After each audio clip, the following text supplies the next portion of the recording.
Halo semuanya, pada video kali ini kita akan latihan menggambar menggunakan koordinat dua dimensi di AutoCAD, yaitu koordinat absolut, koordinat relatif, dan koordinat polar. Latihan ini merupakan lanjutan dari pembelajaran sebelumnya dan sudah masuk ke tahap 4, yaitu tahap latihan atau projek. Artinya, pada tahap ini kalian sudah dianggap memahami konsep dasar koordinat. Sehingga di video ini saya tidak lagi membahas definisi atau teori, melainkan langsung fokus ke praktek menggambar. Di dalam latihan ini terdapat 6 gambar, dan setiap gambar akan saya kerjakan satu persatu, dimulai dari gambar pertama hingga gambar terakhir, tanpa mengubah skala maupun ukuran. Pada setiap gambar, saya akan selalu memulai dari koordinat absolut, kemudian melanjutkan dengan koordinat relatif, dan menggunakan koordinat polar pada bagian-bagian yang memiliki sudut. Fokus utama dari latihan ini adalah ketelitian dalam memasukkan koordinat dan memahami alur menggambar, bukan kecepatan. Jadi, silahkan perhatikan setiap langkahnya dengan baik, dan jika perlu, kalian bisa menjeda video untuk mencoba sendiri di AutoCAD masing-masing. Kita langsung masuk ke praktek menggambarnya.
Dari keenam gambar yang telah kita kerjakan, dapat disimpulkan bahwa dalam praktek menggambar teknik, satu jenis koordinat saja tidak cukup.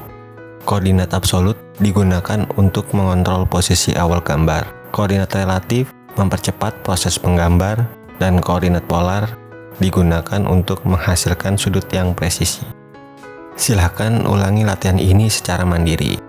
Dan pastikan setiap garis terbentuk sesuai urutan input koordinat. Pada latihan berikutnya, kita akan melanjutkan ke gambar dengan tingkat ketelitian yang lebih tinggi, sehingga kemampuan kalian dalam menggunakan koordinat akan semakin terasa. Terima kasih sudah belajar bersama saya hari ini. Jangan lupa klik like, share, dan subscribe agar tidak ketinggalan materi berikutnya. Saya Pak Firman, sampai jumpa di video pembelajaran berikutnya. Terus belajar, tetap semangat, dan jadilah teknisi yang kreatif serta profesional.